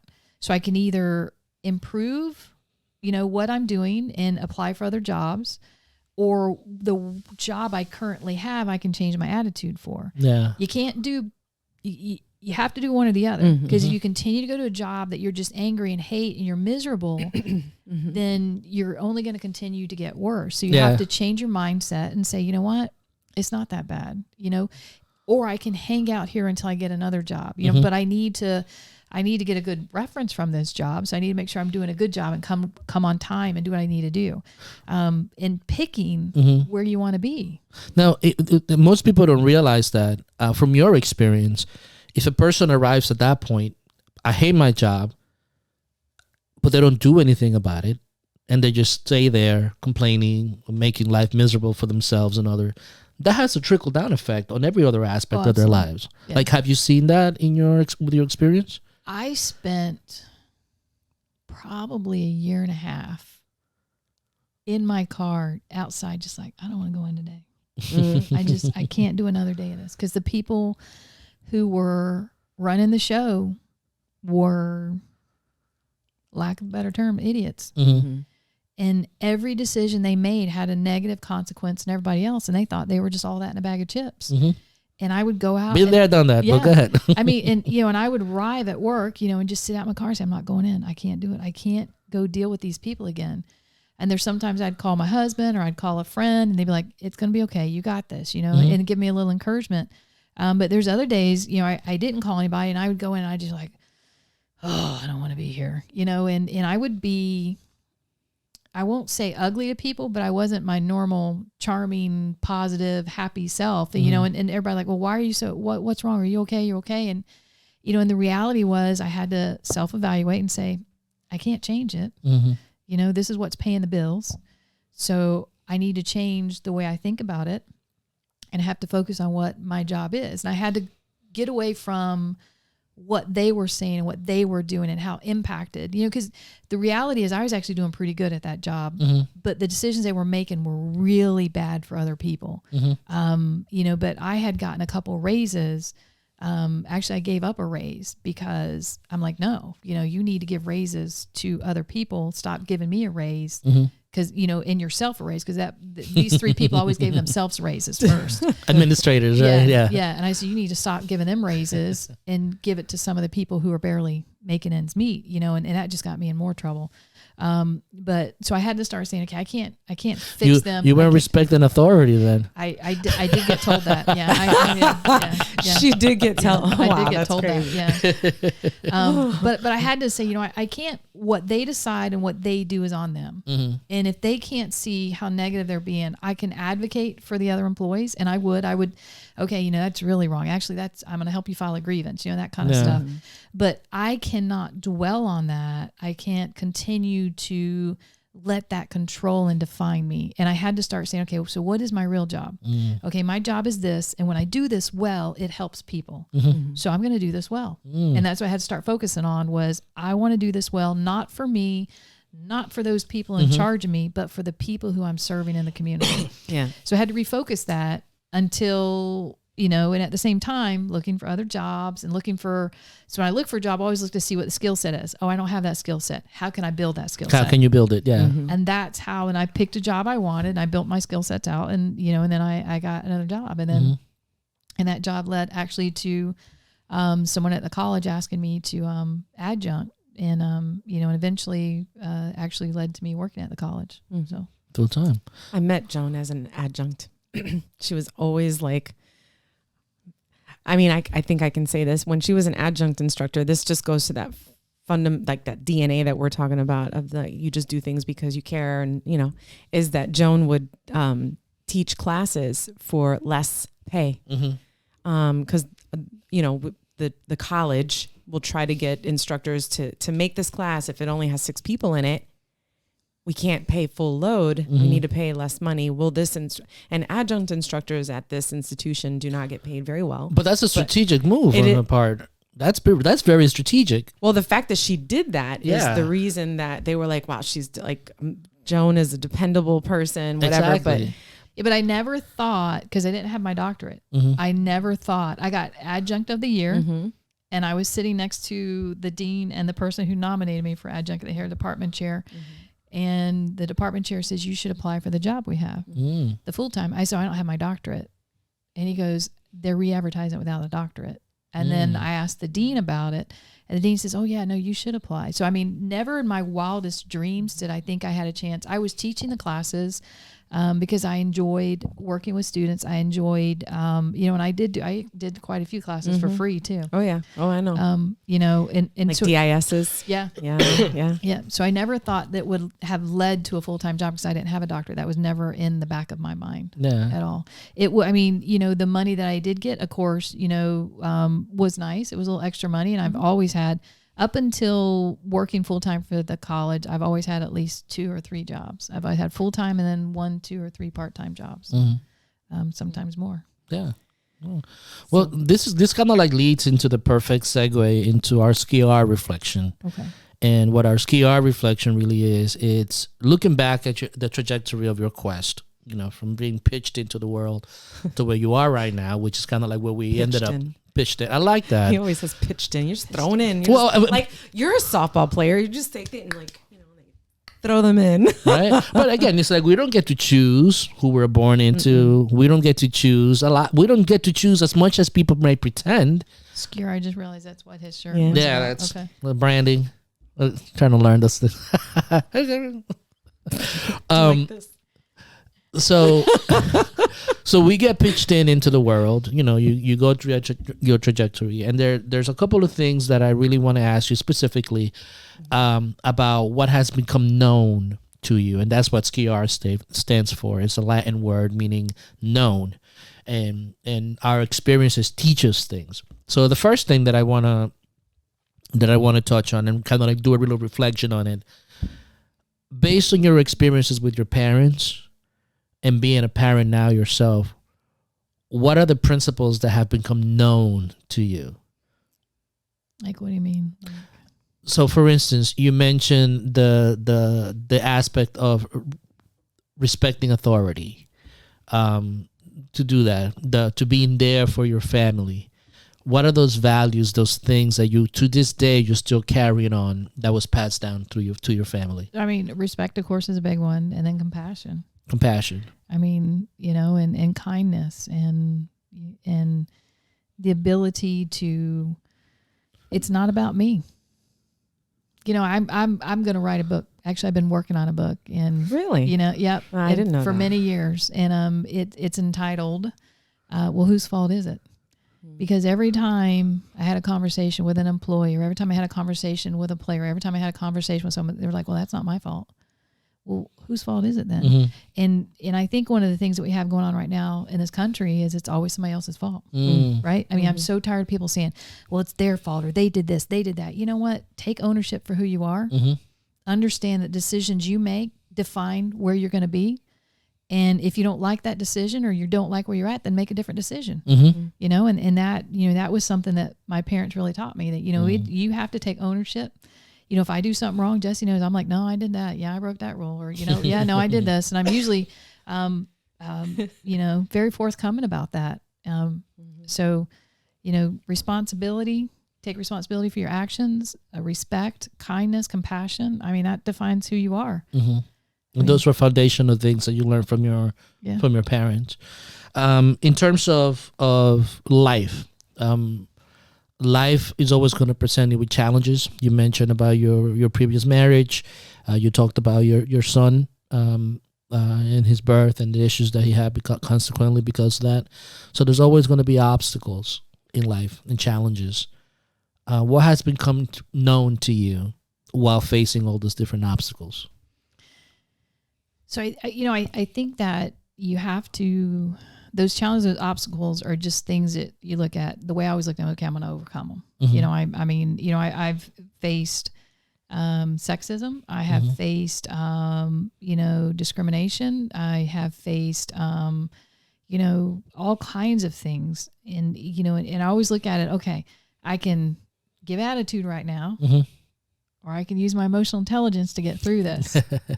And Jesse knows about the interviews I've had. I use my emotional intelligence because who you are, I can't change. You're the only one that can change that. So if I'm in a position where you're judging me in a bad way, or I'm in a position where I'm not getting the job because I'm a woman, or because you don't like me, or because whatever, I can't change you. I can only change me. So if there's a way for me to work the situation out for my, for the better, then I'm going to try and do that. But if I can't, then I have to make a decision. Am I moving on? And I have made that decision more than once.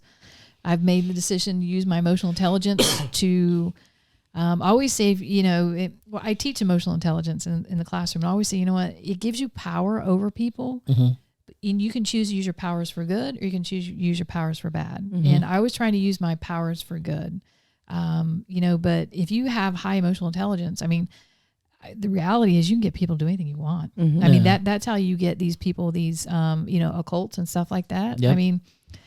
They're just manipulating people. Can you give me a quick description of what social emotional intelligence is? I know there's 5 major competencies that go with that. Yeah, that's a whole different show, brother. Yeah, that is. They should put that into your. Yes, you should. But one. So the way I look at it is the way you look at it. Because there's different competencies, there's different parts of it. The bottom line is the ability to recognize your flaws, self-evaluate, the impact you have on other people, to identify them, what how they're feeling, what they're going through, and how it works. So I'll give you an example. This I always give this one to my students. So the field I work in is a predominantly male field, and I can't remember one time that I walked into a room and there wasn't at least one man who looked at me or gave me an attitude because I was a woman. Every time I walked in the room, there's been at least one. So I always know who that person is ahead of time. I know who I'm meeting with. I know, and I try and find out more information. So like, for instance, if I know that he's a big football person, or if I know that his kid plays baseball, or I know that, his daughter got married, when I walk in the room, I'm like, hey, Mr. So-and-so, it's so good to see you again. How did Jessica's wedding go? Oh my God, I bet she was a beautiful bride. I'm so happy that you got to experience that. And, it's using my emotional intelligence to get that person to open up a little, to get that person to recognize that, hey, I may have prejudged them, or maybe I still don't like her because she's a woman, but the reality is she's not a bad woman. But you disarm them. Absolutely. Yeah. Essentially. Let me ask you this. How do I... I know. It was all exciting. No, it's very exciting because, my last job, I dealt teaching young people the components of social and emotional intelligence, and you try to do that. But one of the things that I struggle with is anger, in particular because, you like you said, you got bosses that, they know everything and you know nothing. Plus, I could go into a room and I'm the only color person there. So that makes you feel a little bit awkward. How was someone that has dealt with that or is going through that, how do they deal with it without looking at themselves as a minority or inferior? So, I think there's 2 different things going on, because you talk about anger, then you talk about minority and inferior. Yeah. So, because you built, that you could, looking at, you could build that anger, but you didn't do that. You flipped it in a different way. Yeah, I didn't say I didn't have anger. Oh, okay. Oh, this is interesting. Yeah. I just don't display my anger. So that's emotional intelligence. Yes. That's what. Yeah. Here's, exactly. Yeah. Here's what I always tell the students: the people I like at work know that I like them. The people who I don't like at work have no idea I don't like them. Now, when I get home, I may be like, oh, that person's such a pain in the butt. Yeah. But when I'm at work, I'm professional. I'm spot on. You're going to have feelings of frustration. You're going to have feelings of anger. The emotional intelligence allows me to understand that I can't express that, right now, Mm-hmm. but I need to express that later on. You need to let it out. Right. Mm-hmm. Whether it's a punching bag, whether it's taking a walk, whether it's a sport, whether it's working out, swimming, whatever it is, you have to be able to release that. Otherwise, that's just going to continue to build up, and one day it's going to come out. Yes.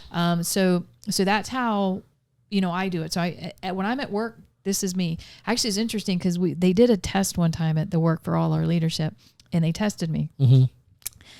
And the psychologist came in and said, I really want to talk to you. And I said, okay.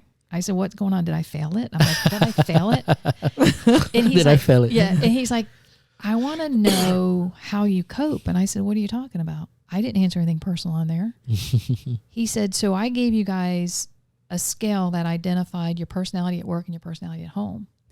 He said, your personality at work and your personality at home are 100% opposites. He's like, how are you doing that?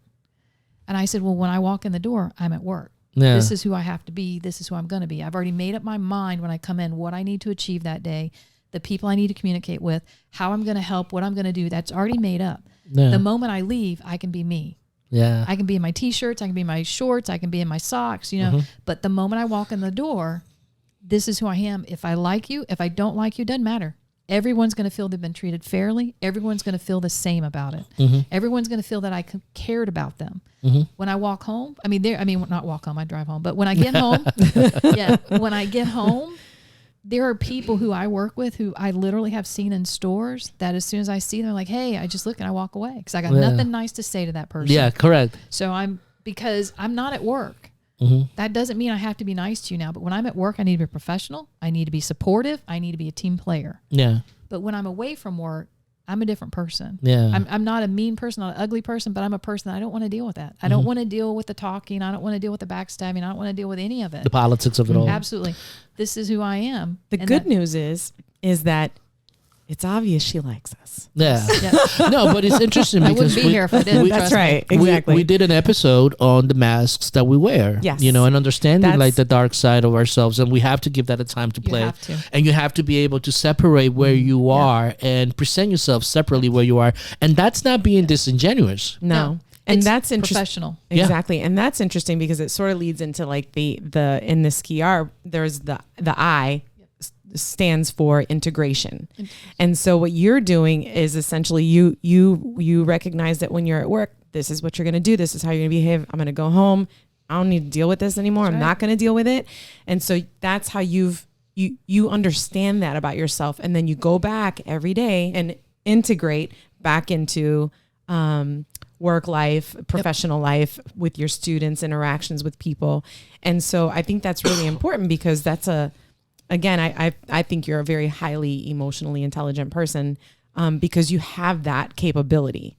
Not everybody can do that, where they can just go back and integrate, even though they feel this way. Yeah, it's hard to do. It is hard, and I'm not by any means. I'm not saying it's easy. No. There's times in the office while I'll shut the door. I'm like, okay, I've had enough today of everything that's going on. I just need to shut the door because I have to get this done because it's for the students or it's for, I'm helping somebody out or whatever. This is my job. I need to focus on this. I can't. Yeah. And I've had to shut the door. And then there's times that, I go home and I'm like, oh my God, but when I'm at home, but I want to talk about self-esteem real quick. Okay. Because you mentioned self-esteem and feeling good about yourself.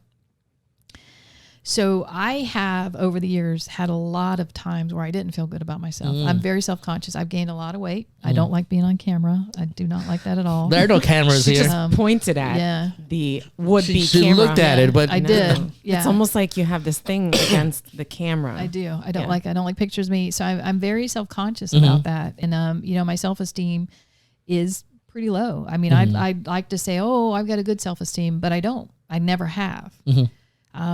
But I have to identify that is a thought process that I have. I have to identify that that's how I'm defining myself because other people, no one has walked up to me and said, you're fat and ugly. Yeah. And you know what? Even if they did, that's still just their opinion. Because a lot of people tell me, you look fine. That's what you guys told me earlier. You look fine. Yeah. So where does that come from? Where? Because I struggle with that as well. I'm extremely hard on myself, and you just identified where it came from. But it comes from you. But what attributes that? Because nobody's telling you. any of this. So we have when we start looking, and you took Dr. Cohen's class, so I'm sure he went over our fallacies of thought. Yes. Yep. Yes. So, we have to understand that our mind is an incredible thing, right? And even when we're thinking about something else, in the back of our mind, there's 1,000 things going on. So even if I'm thinking I really look good, I may see a picture and say, oh my God, I thought I looked good that day, but I obviously did not. That is my mind telling me that, you know what, I don't need to worry about that. Because even if I didn't look good, even if I did look good, that's in the past. Yeah. What can I do is moving forward. I have to understand that who I am, I have to feel good about. And if I don't like the way I look, that's okay. I have to feel good about how I treat people. I need to feel good about what I do as far as, what actually defines me. Yeah. I define myself. Yeah. How people see me and define me, it's all up to me. I can come in and I can be the mean, ugly person at work, or I can be the person that they just think is amazing and kind and sweet, and they don't really care if I'm ugly. Yeah. I can do it either way. I mean, it's all up to us, but we do have to understand our mind plays tricks on us. Our mind continues to say negative things, and that part of that can be, fallacies of thought. Part of that can be our thought process. Part of it may be traumas we've experienced with kids teased us. It could be our parents said negative things to us. I like to tell the joke. My mom, we were doing a ramp for my granny. She'd come home from the hospital and she was in a wheelchair now. So we were doing a ramp, and we needed to get 40, 80-pound bags of cement from Home Depot. And at the time now I was when I was reading meters. So I was walking about 14 miles a day reading meters. So I was like skinny. I mean, I'm 50 pounds lighter than I am now. I was toned, I was tan. And, But you're also married, and again, people don't realize you get a lot of weight when you're married because you're just happy weight, Then I definitely, because I have the most amazing husband in the world right now. But we go to get the cement, right? So we get, and they bring it out on the forklift, and the guy says, "Oh, do you need help loading this up?" And it was me and my mom. And the guy says, "You need help loading this up?" My mom says, "No, I brought my hefty daughter with me today." You did tell me this. I remember. And I love telling that story because at the time I just kind of looked at her and I was like, "Mom, did you just call me fat?" But the reality was that she had enough confidence in me that she knew I was strong enough to do that. And I did. I loaded up those 80-pound bags, 40, 80-pound bags in the back of that trailer. The whole time I'm thinking, Mama, we could have gotten help from somebody else. Yeah. But, and I tell her that story all the time when she says something. She has Alzheimer's now. So I like to tell her, remember when you called me the hefty daughter? I never said that. No. I said, you certainly did. So I have fun with it now. But, I could have taken that one of two ways. I could have been insulted, or I could have taken it, hey, she has faith that I'm strong. That and compared to my sisters, I am an Amazon, so, yeah, I am compared to them. So, I am the hefty daughter, but I'm also, this is me. Yeah. I can, there's times I get uncomfortable with the way I look and stuff, but, then I think, okay, did I do a good deed today? Did I help somebody today? Was I kind to somebody today? Because that's really how I should define myself. And you know what? Kindness and compassion, all that stuff, that doesn't mean I have to give money. That doesn't mean I have to volunteer. No. It just means it can just be a kind word to saying somebody, you look good in that shirt today. Or just saying, you know what? I really appreciate you doing that. Thank you so much. People need to hear that. Yeah. And when we give that to them, even though we're doing it in a way for them, I really think it's also helping us. And that's how I can say, yeah, I had a good day today. I made 3 people smile when I told a quirky joke, or I did this, I did that. And that's what I need to define who I am by. And I want to know, what's your perception and what's your opinion of religion now at this stage in your life, after going through all this stuff, after obviously living your life on those principles? And again, by no means. So just so you know, I'm not perfect. I have made a lot of mistakes. And who hasn't? Yeah, a lot of mistakes in my life. That's a great question, though. So I still think that I'm frustrated with organized religion. I'm very frustrated with how politics has come into Christianity right now.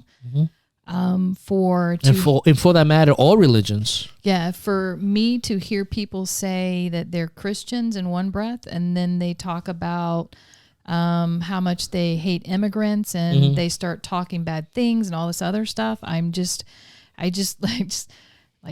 really? Because pretty sure that's not what the Bible says. Pretty sure that's not what Christianity is, and so I'm very frustrated with how they've taken the concepts that in the Word of God and Jesus and changed it so that they can be ugly and hateful. Mm-hmm. And that is, that's pretty upsetting right now. Yeah. So being aware of that situation, of how you build your life on those principles, and being aware, excuse me, maybe doesn't want me to ask the question. I don't know. That's God telling you, don't go there. Don't go there. Being aware of building your life on those principles. And I think for the most part, that's what it's become, and seeing what people have turned that beautiful teaching into what it is today. How do you see the future turning out to people? Because those values those ideas of respect for your parents, respect and admiration for the people who are in authority, particularly teachers, and you made examples of that. Yeah, so I know that you want a philosophical answer here because you got no, just keep it simple. No, but again, this is part of you telling me to slow down. Okay, yeah, I'm trying to. Here's the reality. I'm a realist. It's not looking good. Okay, that's all I can say. It's not looking good.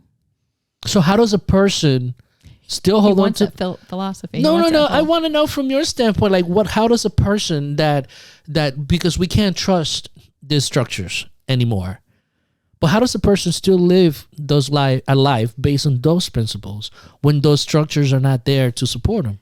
Well, so again, I'm gonna go back to the fact that I'm not perfect. Trust me, I have broken a lot of commandments in my lifetime. I haven't killed anybody, or anything like that. But thou shalt not kill is one of those, so you make sure you stole a couple of people's hearts, but that's a different story. Yeah, throw that out there. So, I've broken a lot of commands, but it always comes back to what my mama says. You just need to be kind. There you go. And there are times I lose my temper, and and I may get ugly and I stuff, but then I come back to God. That didn't feel good.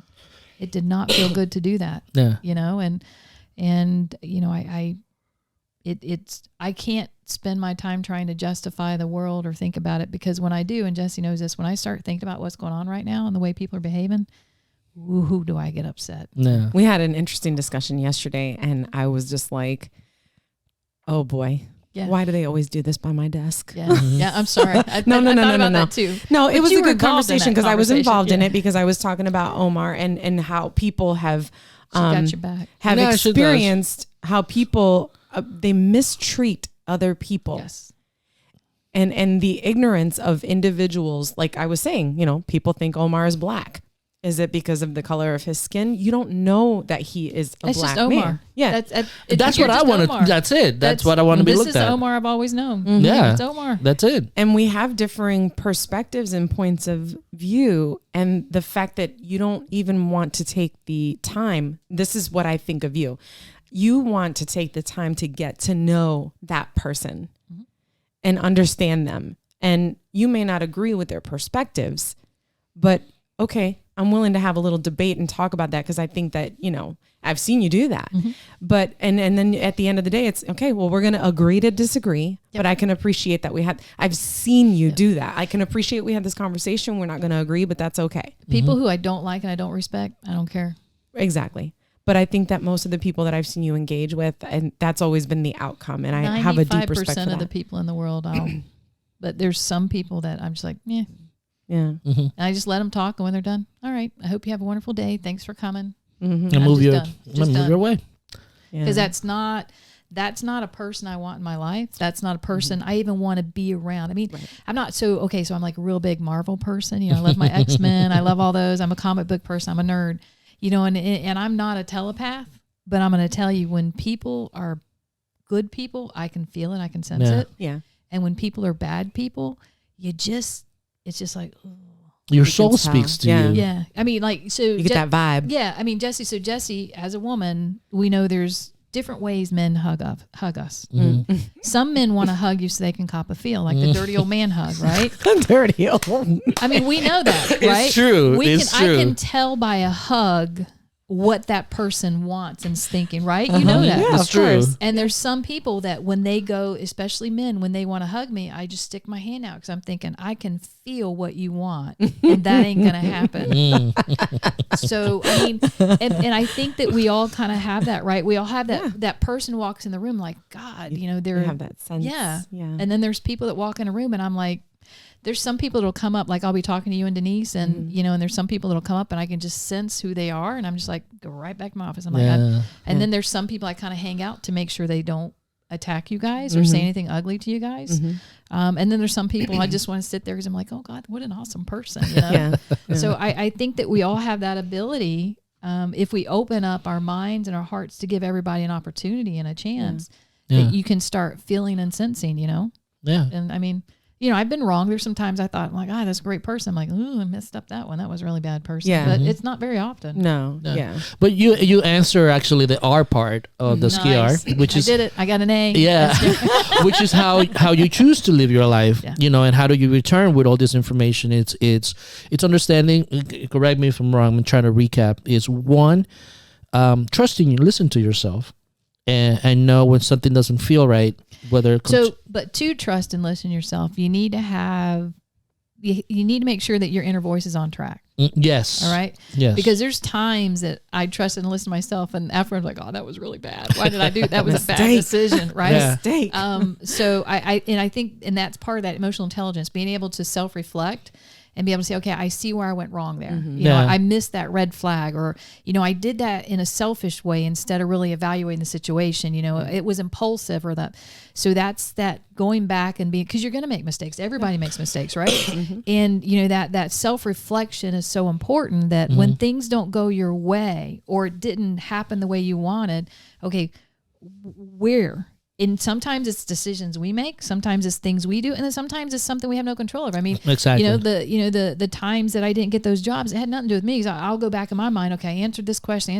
Why didn't I get this job? Yeah. And I'm like, wait a minute, I answered da da da da da. No, I should have gotten it. Yeah. You know, and I can't control if I didn't get it, and I can be frustrated about that. But I need to move on. Yeah. Right. I mean. What's the big deal? It's true. There's other jobs. There's, you know, and maybe it's your dream job. You know what? Keep going. There's other opportunities. It may not be. So I go back to, there's this poem it's written for parents of special needs kids. And it's like, so you went to Holland, and it talks about that you planned a vacation to go Paris, and you know, and you were going to see the Eiffel Tower, and you're going to do this and do all these great things.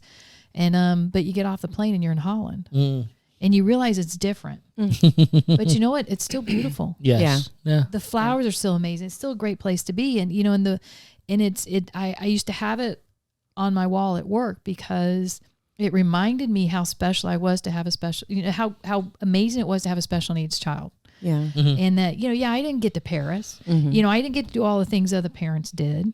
But you know what? My God, did I have some great times. You know, I mean, some amazing experiences. So maybe I didn't wind up in Paris. But you know what? Holland's pretty darn good too. Yeah. So I think we have to self-reflect. You didn't get that job. Things didn't work out the way you want. You know, but what is going on in your life right now that's good? Yeah. That's positive. What can you change if it's not? How can you make a difference in your own destiny? And the only person that can is you. It's you. Yeah. Thank you for tuning in to today's episode. We hope you found our discussion helpful and informative. Comment below with your thoughts, and remember to stay connected by subscribing and sharing.